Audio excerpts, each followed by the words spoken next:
Now, last week, we talked about a number of things, and we talked about what did you see? And that was about John the Baptist, and Jesus was talking to him. We're in Matthew chapter 11, by the way. If you have your Bibles or you have a Bible on your phone app, you can open that up.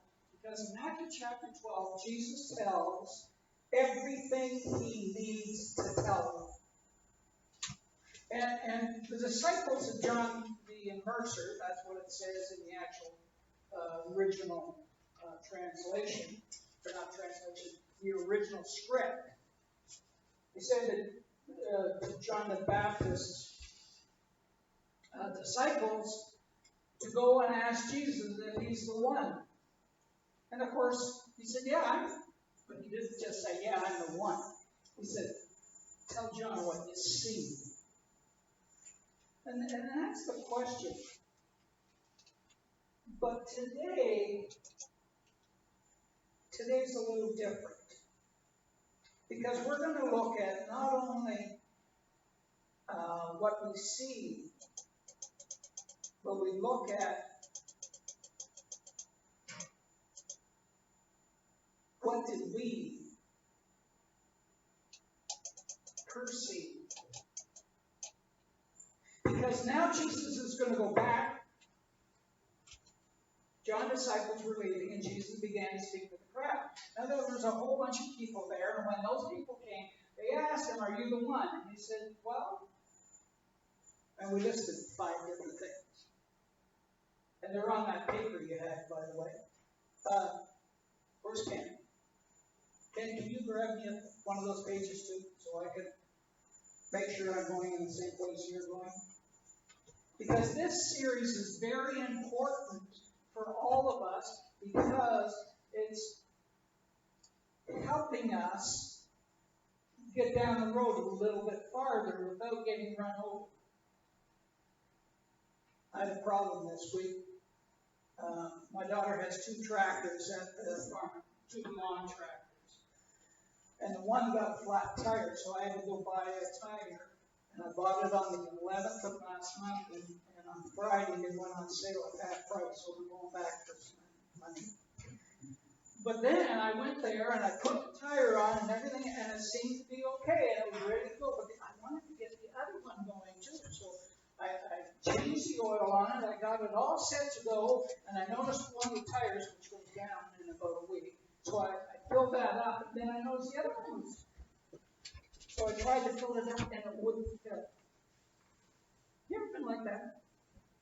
You know, you're looking for something, and you're reading, and you're trying to find something, and it just doesn't work. Well, that tire, the tube had disintegrated inside the tire. So I couldn't use it with a flat tire, right? So I went back to the old one. It's an old N something G, NVG. And I rode it around and around and around for 2.5 hours. That's how come my hands are so brown. You know? Yeah. And I forgot my hat. Bill, say your word. I know you're going to. And we get to this point of saying, why can't things go well? And you know, that's a minor thing. We got lots of minor things. But listen to what happens here. What did you go out into the desert to see? What did you go to see? Really? Well, the disciple of John came and said, are you the one? But see, the people that he was talking to, I guess they didn't get it. What did you go out in the desert to see? A reed swaying in the wind? If not, what are you going to see? A man dressed in fine clothes? No. Did you know? There's a connection between Elijah, and we're going to get to that, and John the Baptist. Did you know that they wore the same clothes? Did you know that they had bushy beards? Did you You know that they ate honey and locusts? Anybody had a locust yet? Chocolate covered ants? No? Oh, you don't know what you're missing. Neither do I. But here they are with this, and I can imagine that the locust legs probably got caught in their beards, and these guys didn't get back very often at all. John the Baptist got baptized half the time, or half. John got baptized, he was baptized. The people that came to him for the remission of sin, but they didn't have fine clothes. They were personally, but they knew that what he was saying was more true than anything else. No, those who wear fine clothes are in king's palaces. And then, what did you go to see? A prophet? Yes, I tell you, and more than a prophet. And what he says in verse 10, it is so important to us, saying how great we are, or how wonderful we are. You know, I used to have a thing with Deborah, and I haven't done this for a long time, but when I do something right, I said, okay, go ahead and say it. She goes, say what? I said, go ahead, say it. She said, okay, you're good. She never said you're good. Okay. But that's good. But that's not what it's about. This is the one about whom it was written, and this passage is in Micah. I got it written down here somewhere. Well, you have it on your paper too. In Micah, it says this: I will send my messenger ahead of you who will prepare your way before you. That's John the Baptist before Jesus, because John the Baptist was a prophet. Jesus was a prophet. Moses was a prophet. There was a whole bunch of them. There's actually 12. And those 12 are interesting dudes, okay? In the Old Testament, oh, by the way, do you know what a prophet means? Anybody? What's the definition of a prophet? Okay, now you better write this down, because I don't want you to forget. It's somebody who tells you what's going to happen in the future. The prophet. It's forthcoming events. Yeah, that's what the prophet is. So here's the interesting thing. In the Old Testament, there were 4 sets of prophets that did different things. Okay? Actually, there were 16, but some of them we don't really count that much because they didn't say much. The prophets of the northern kingdom, that's Israel, was Hosea, Amos, Joel, and Jonah. The prophets of Judah, which is the southern kingdom, were Isaiah, Jeremiah, Obadiah, Micah, Nahum, Habakkuk, and Zephaniah. And you got these? You write these down? Okay. The prophets of the captivity. These were the prophets that during the captivity of Israel, they stood up and said something. And that's Ezekiel and Daniel. And the prophets of the restoration, which was when Israel came back to the land, and they've been there ever since, Haggai, Zechariah, Malachi. Now, if that was Joe and Pete and George, and they would be easy to remember, right? Can anybody repeat one that I mentioned just now? Amos. That's easy. Obadiah. Malachi. Haggai. Zechariah. And the crowd. But the best one is John the Baptist. Because he came, every one of them came to a land where the people were giving up on God. Are we there today? If you think so, raise your hand. Because we are. We definitely are. The majority of churches today are failing because they don't have the message. Or people don't want to hear the message. So we got to yell sometimes. We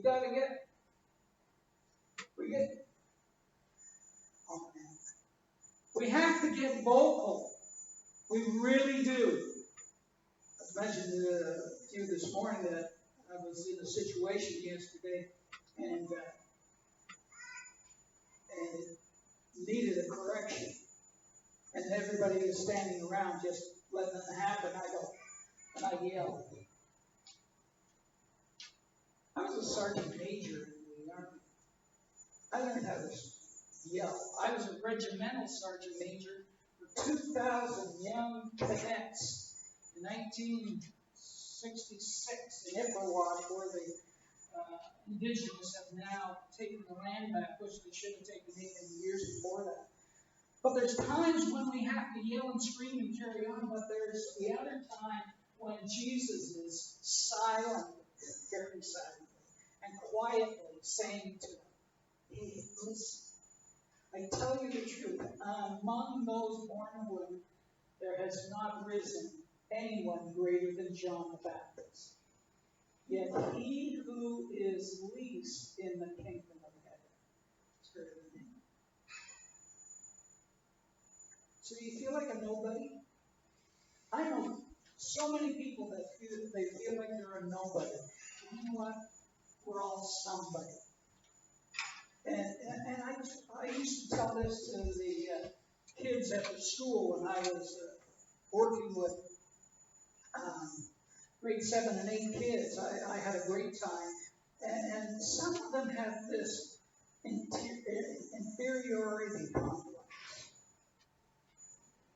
And we used to have a line in the 70s when I was coming up through Youth for Christ and that.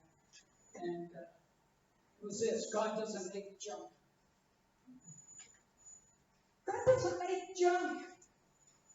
If he did, imagine what would be like. He makes us to be even lower than John the Baptist, but greater in God's eyes.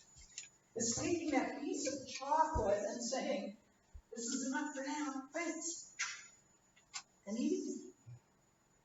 And breaking it up and sharing it with each other. You know, I love Christmas, don't you? I love Christmas because I can go into Walmart and buy that 750 gram Cadbury's chocolate bar. And when people come over, if I haven't eaten it already, I share it with them. No, I don't. I buy 10 at a time. So Carly, when they come in, you give me a call, right? Carly, Dan, and friends of mine, and they work at Walmart in Milton, so if you see them in the produce department, go say hi to them. Amazing. Here's the thing. Go to the next verse there. For the days of John the Baptist until now, the kingdom of heaven has been forcefully advanced and forcefully men lay hold of it. And we're in a downward spiral right now, and we need to be the ones to bring it all back up. That's what the prophets came for. Do you know anything about the future about Jesus and Christianity? You know anything about it?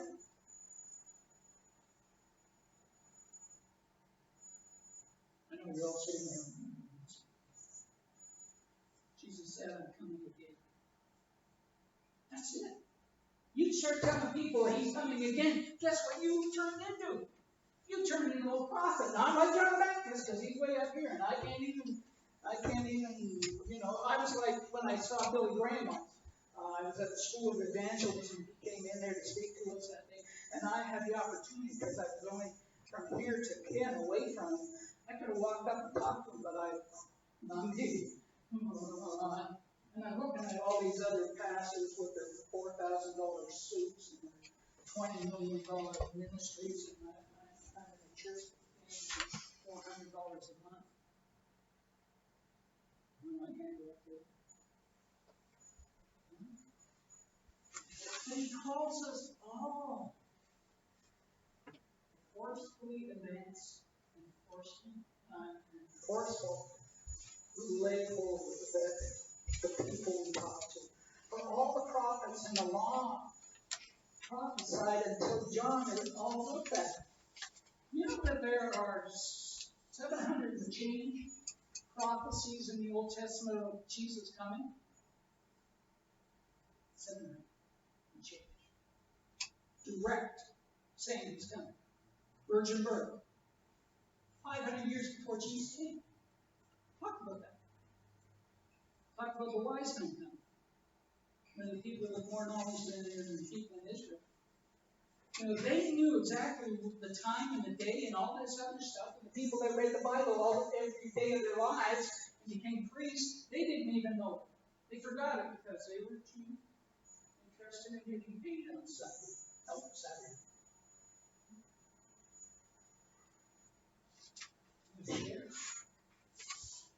For all the prophets in the law prophesied until John.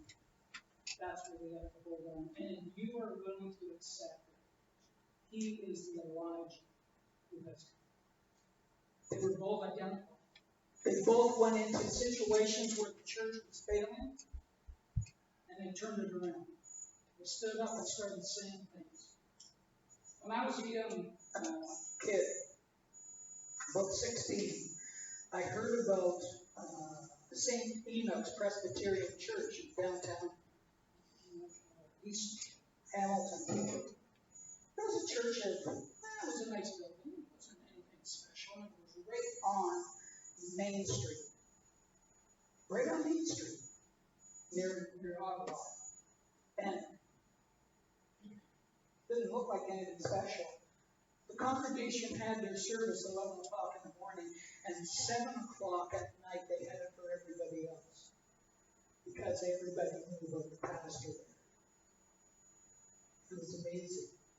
And he had the strongest voice I ever heard, and he could rattle the windows. He became my teacher for a couple of courses too. And I absorbed everything that he was telling us because he talked as if he knew it all. His name was Mario DeGangi. An amazing. Look his name up. Mario DeGangi. He taught Old Testament. He was an amazing guy. And he talked about all these prophets, and he's going along. We were in, I think it was 1 Kings chapter 18, and he's talking as if he knows them. And he did. He didn't even have his Bible open. He didn't even have notes. That's where I learned not to preach with notes.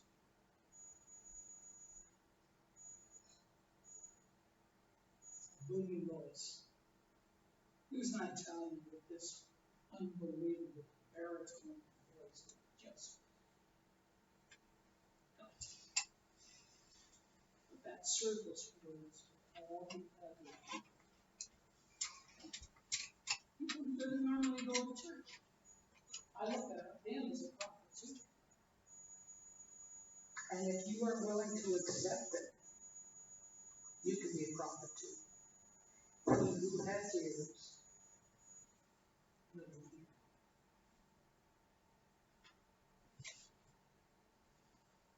And the psalm that was read this morning, it said, just as a father has compassion on his children, Adam, that's the word for God, has compassion on those who fear him. Fear is not in the way we think of fear. When I was a kid, our whole family had this line that we didn't want to hear because then we were in fear. Wait till your dad gets home. It's not that type of fear. It's reverential fear. You know what that is? That means understanding who God is and who you are. And letting Him be God and you be you. You know, our world is full of people who want to be God. They are. It's all over. It's everywhere. It's absolutely everywhere. This is what I have written down here. Elijah brought people to God through miracles. John the Baptist brought them through what he said. Because he knew God.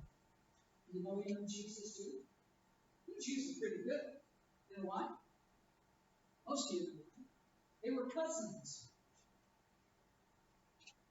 He served really well. And the beauty of this whole passage in Matthew chapter 11 is based on the realization that we are all important in the eyes of God. But so is everybody else. So is everybody else. And you know, this is what I know. This is exactly what I know, and I'm going to share this in closing.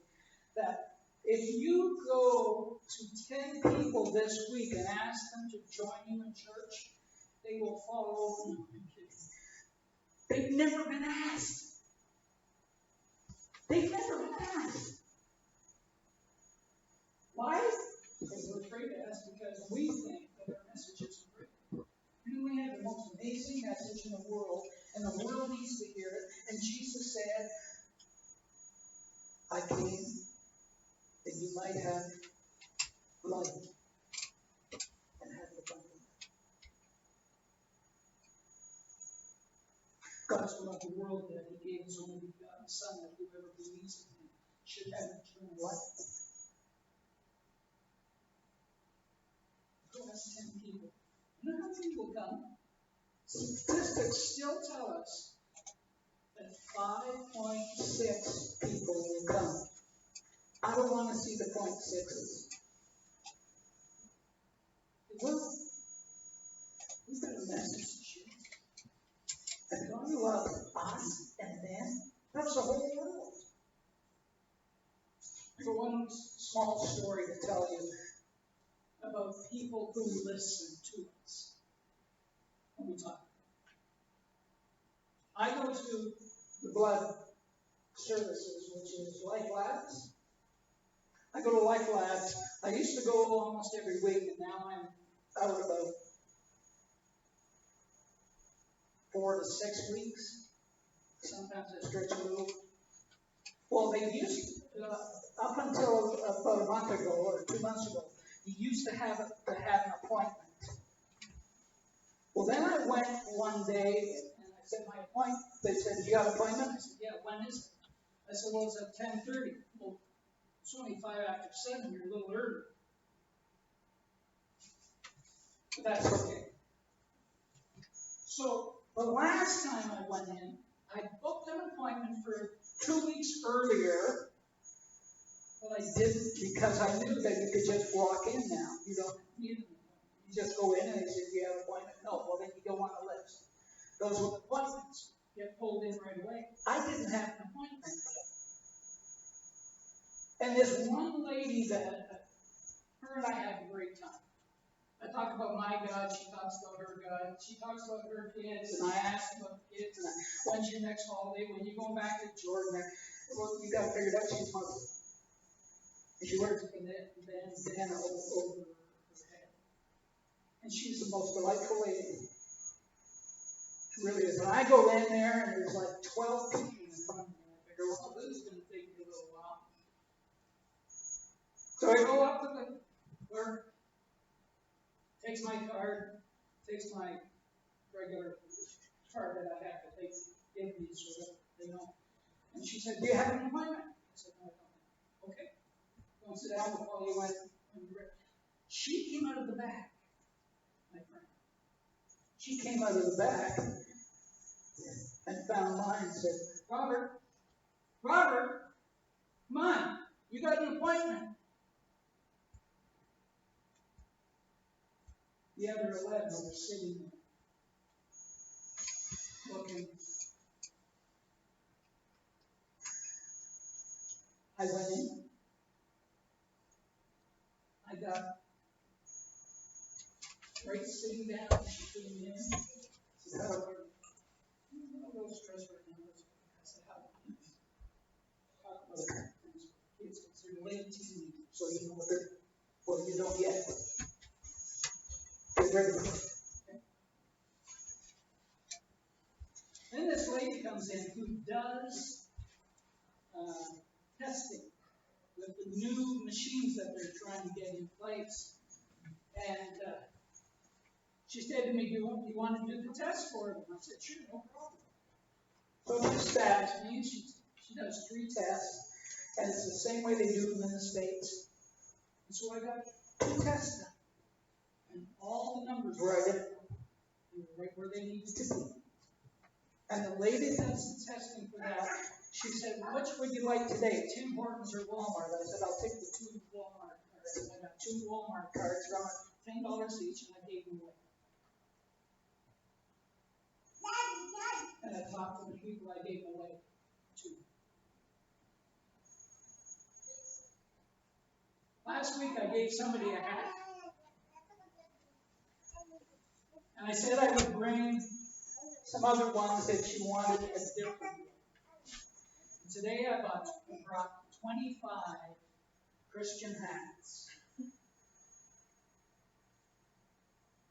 You see, they all have a message on them. And the world needs to see the message. Because there's a lot of crying going on. And we got the answer. Jesus said, "I'm the way, I'm the truth, I'm the life." Quit being down in the mouth. I've seen some Christians that got their mouths down so far, you think it had grown 2 feet down. We got the answer, and we got eternity. He said, "I'm coming back, and when I come back, I'm going to take you." You see, this isn't our home. Aren't you glad? Man, I'm so happy about that. Well, don't get me wrong, I'm not in a hurry to go yet. I've still got some more living and some more yelling to do. And I'm loving it. That's God first. Everybody? Love. Yeah. That's right. Father, thank you. Thank you for this amazing realization that you are taking care of us no matter what's going on in this world.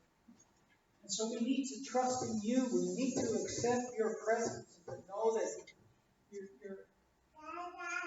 the way you take care of us astounds us, because sometimes we get so far down that we don't want to get out of bed in the morning. And sometimes when we get out of bed, we make mistakes. But I know you're just sitting there smiling at us. That's part of who we are. But you are who you are, so we hold your hand. Continue to wrap your loving arms around us and hold us close to yourself today and every day. And we will praise you. In Jesus' name. Amen. I got one more thing. Sorry, Ruth. This morning I came. I was so excited about getting here. I had so many things on my mind. And I woke up at 3 o'clock and I tried to get back to sleep, but it wasn't working. So at 3:24, because I got a digital. That's what happened. At 3:24, I got up and I got ready. And I got in the car. I got everything in the car. And I'm always going through the list. Do you ever do that? You go through a list? Well, I went through the whole list and I was fine. I got here. I pulled in the parking lot. We have a fellow that sleeps in the parking lot every night. I never tell him to get off the property. I would never do that. I get out of the car and I'm all ready to go, and I go like this and I go, no. What did I say no to? Anybody? The keys to get in the building are still on the counter at home. 35 minutes right down. 35, I didn't want to phone you. You wouldn't have been awake at 10 to 5. She's always said, to do that, call me. But you know, we're all fallible, but we're all loved. And that's the beauty of this whole thing. That we're loved, no matter what mistakes or silly things we do. I thought Jesus was in the back seat and we drive back to go get the keys. Because we had a dog. I had a dog. These guys listen to it. I'm glad he listens to me. Thank you, Pastor Rob, for the reminder that he loves us not because we love him, we're perfect, but because he is. Amen. Crown him with many crowns, and elect him. Revelation 19:12 says, his eyes are like